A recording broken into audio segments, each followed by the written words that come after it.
How's it going, everybody? Welcome back. So we're gonna get right into some time lapses, guys. Show you guys what went on this week, and then I'll be back to explain what happened.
Alright guys, so you can see by the blindingly white walls that we have accomplished some plaster here. But not solely just plaster. These areas here that were chipping really bad, I actually had to end up using some drywall mud to fix it. Because in my research I found out that after you use smooth trowel plaster like this, there's nothing for new plaster to key into. So basically I was kind of, well, it just wasn't the easiest thing to figure out, essentially. So this wall here ended up getting the mud treatment, but this one really is the only one. There's a little bit of it up there in that far corner because it's a bit messy there, but the rest of the place is looking pretty good. Also, I did find out one of the major problems with what I was doing. Essentially, I was using lime that I've had in the house for about a year, which I didn't really know that lime went bad. So it does, and so the reason it goes bad is because lime is always hunting for moisture, and so it'll pull out of the air, it'll pull it out of basically anywhere. So having fresh bags of lime ready to go is what you need to do. I did not have any cracking after I used fresh bags. So that was the problem. You live and you learn. I'm always consistently learning, and you have to look at failures like this as not a failure, but another chance to learn. So it is what it is. So, but that is basically what we got going on for plaster, and now we are ready for paint. So let me get this stuff set up. I'll explain what I'm doing, and then we'll go for it. Okay, so I've brought the paint in. Don't worry, yes, this tray is a bit dirty. I won't be using this one. I have a few others. It got dirty because it got messy in here. But, so, the paint I'm using, for those who voted on the A or B debacle as far as what color I was going to use, this is actually the A color, so I'll be showing those two right now. Basically, the reason I chose this one over the other one is not because it makes it lighter, brighter, or more modern or anything like that. It just seemed to be a wee bit closer to the original wallpaper. Now, the wallpaper had 2 layers on it, so there was a seam at the very top. When I peeled that top piece of seam off, it was much closer to this color. So this is what I'm going with. Now, of course, I think a lot of people thought that this was actually going to be paper. It's not. I'm going to be painting on the design. But this is a special kind of paint. It's called mineral paint. It basically bonds with plaster or, drywall or whatever. And it will last for about 50-ish years. It's really pretty incredible stuff. The major thing too is this will allow the stone to breathe. Versus like a latex or something like that, this is a non-sealing paint. It basically becomes part of the wall. So yeah, this is what I'm going to use. Supposedly it's quite easily cleaned as well, so that's pretty cool. See, durable, scrubbable, which is nice. So yeah, let me crack this thing open and we'll get going. And one thing to note really quickly, I am going to be painting the ceilings in this room for right now with this same paint just to complete the room. At some point I'll probably come back and put these in a blue or something else like that. I have to do a bit more research on what they would have done as far as the ceiling is concerned. And then because this is at a 45 here, I don't know if that qualifies as wall or ceiling. I don't think I'm going to be painting the pattern onto that portion, but I don't know. Through this process, I might change my mind. I have the ability to do that, so yeah, we'll see. So let's get at it, and yeah, we'll see you when I get some results, guys.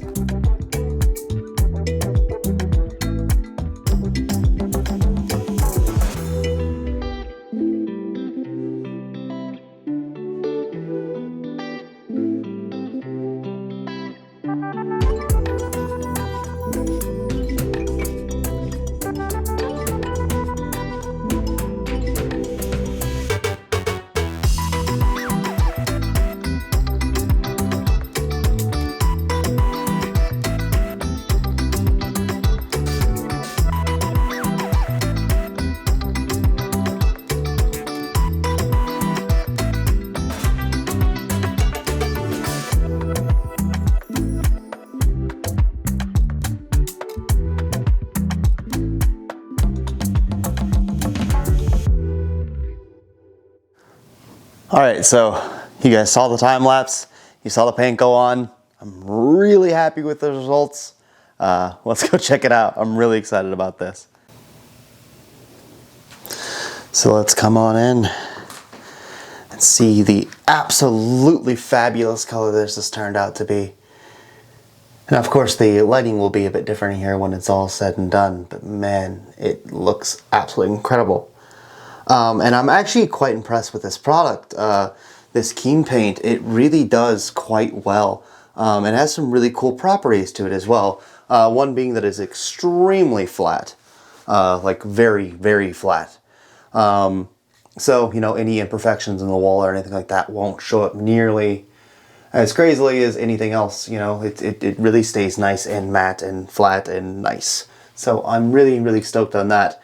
One other cool property of it is because it is, well, it's not really necessarily what you would call paint. I guess it's like a thin layer of minerals, I guess, because I don't know if it has lime or anything else in it. I'm not sure exactly what chemicals make up mineral paint.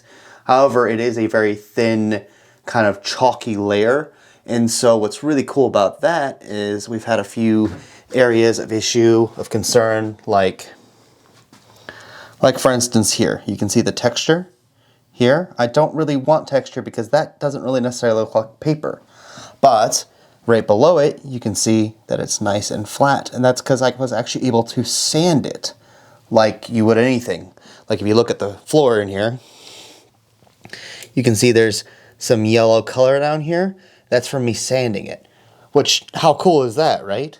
Like, so any imperfections in the wall, I'll be able to sand those off and get a very smooth, paper-like finish to it. Which, of course, if we're talking paper, if I'm replicating paper here, I don't think you could have got a better paint. Albeit this stuff is not cheap, but I've touched it a bunch already, just kind of see it, especially at the bottoms, if I could get, a bit of grossness on it or anything else like that, how durable really is it? And of course that we'll have to figure that out as time goes on, right? But I mean, so far pretty impressed. But if it is really scrubbable, you know, maybe I can wash it really easily. That way, if people come and put their hands on the wall, it's not a problem. You know, it's maybe a bit harder to wash, especially historic paper or historically produced paper. Probably is really hard to wash and probably isn't terribly easy to, you know, contain. So again, maybe this is a way that more people can come see something that's authentic without worrying so much about it being destroyed. So I think it's really cool. And it's just cool to kind of see a life flash, you know, back to this room. I mean, this wall behind me, not too long ago, this was a door. It was open again. That was just lath. There was, you know, very little plaster on this wall. Now I've got my sconces in there. Things are ready to go in. You know, so we're getting really close. And I am very excited about getting really close. Another thing you might have noticed is one of these boards is shorter than the other. This is a little experiment board, actually. You can see it's a slightly different color than, of course, all the rest of them. These having no shellac on them whatsoever. These with shellac. Yes, these boards actually turn very dark when you hit them with the shellac. But this one has had the same coat of shellac that these two have. In fact, it's one of these ones is actually, this is a cutoff of one of these two that isn't quite long enough. But this also has a slight sheen to it. It has a product on it called Waterlocks. As you can see, some of the sheen there. But it doesn't look like polyurethane, and it doesn't feel like it. It doesn't have that kind of same, I don't know. I don't like polyurethane. It looks like plastic. This actually is a tung oil mixture. And it has an absolutely gorgeous red glow to it, which I'm very excited about. And it came out so nice. And it's maybe a bit hard to see on that wall, and it probably always will be. But when you compare the two, how much red you get out of that, I mean, this is the same board. So quite excited about that. That's exactly how I'm going to do this entire beadboard wainscoting around the whole place, because I think that will look wonderful. I can already see the marble sink here. I can see everything laid out. Ooh, it's going to be good, guys. Oh, it's going to be good. Before we get into our last little beat of the week, I do want to give a huge shout out to Justin, my buddy. You might have seen him poking around in the time lapse in the blue sweater, and my father, who actually saw in here help me painting. He was raised as a painter, or painter's son at least, and helped immensely getting this all kind of correct, teaching me techniques that he probably should have taught me before. Get on it, John. Come on, Dad. But yeah, it was good, you know. Things went well, and I really, really appreciate their guys' help. In fact, Justin and John today, while I was getting everything prepared and ready to go in here, Justin was running around, ripping all these outlets off, all the old security systems off doors. He was finding everything and just like, let me take it apart. So yeah, it's cool. Justin is you know, he was one of you guys at one point. I mean, I guess he still is, right? He still watches. Hi, Justin. But I met him through the channel, and he's been an absolutely amazing friend. He goes to all these estate sales, and he finds all these pieces for me. He's the reason I have the bed, and a lot of these things I have, Justin finds them as, hey, you want me to grab this for you? It's really good, and it's really good price. So he's on it, man. So we wouldn't have half the stuff if it wasn't for Justin. So I'm sure you're watching, buddy. Thank you so much. And there'll be a special episode coming up. I don't know if it'll be this week or next week, but very soon with Justin, because Justin is a master clock craftsman, let's say. He preserves historic clocks, and he's really good at what he does. And so, of course, those clocks we got over Christmas, we're going to make sure that they're handled and well cared for. And actually, they have been handled and well cared for. I just haven't released the episode yet. So you guys will be getting that here pretty soon.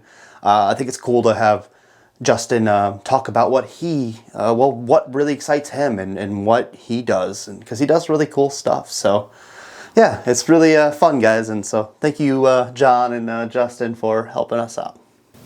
So I don't know if you guys noticed, but there was a lot of work done this week. I really raced to get this stuff done, and really, I hit it hard this week, guys. I really did. And the only reason I was actually able to achieve it and work as hard as I did is because I was actually able to stay here. I stayed here for 4 nights this week.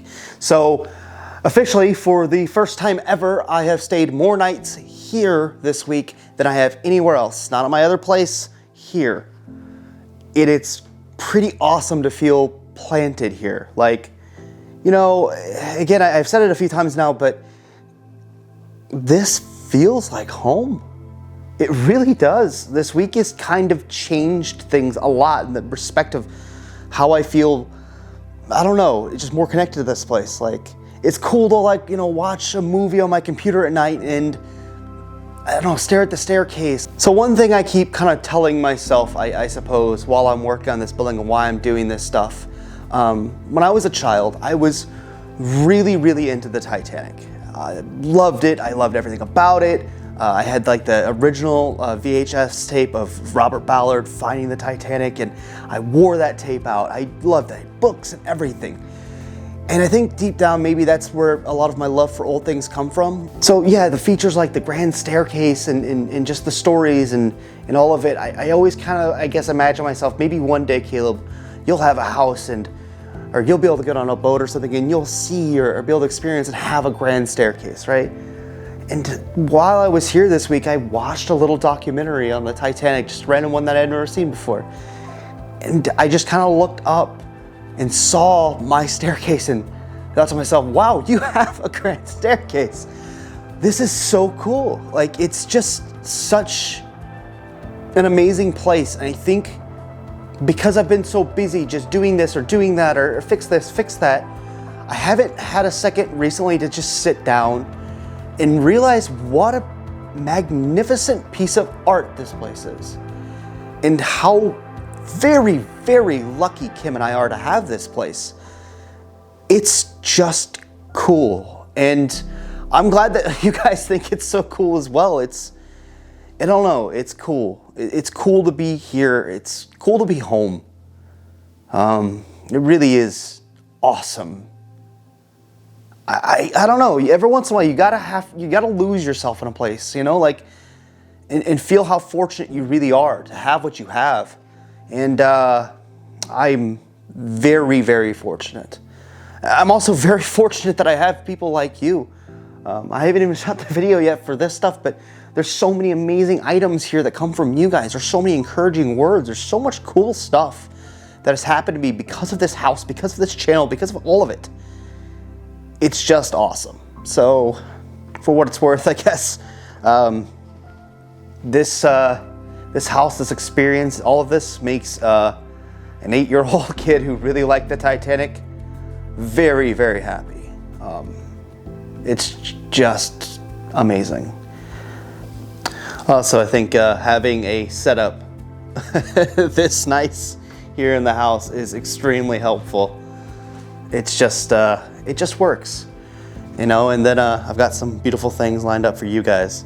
And where I'll be in just a few minutes putting this whole video together for you guys to watch in the morning. So as always, guys, I want to thank you. You guys have been nothing but incredible to Kim and I and in our journey, and we appreciate you, as I always say. But I always want to emphasize that because you're the dream team that make the dreams come true.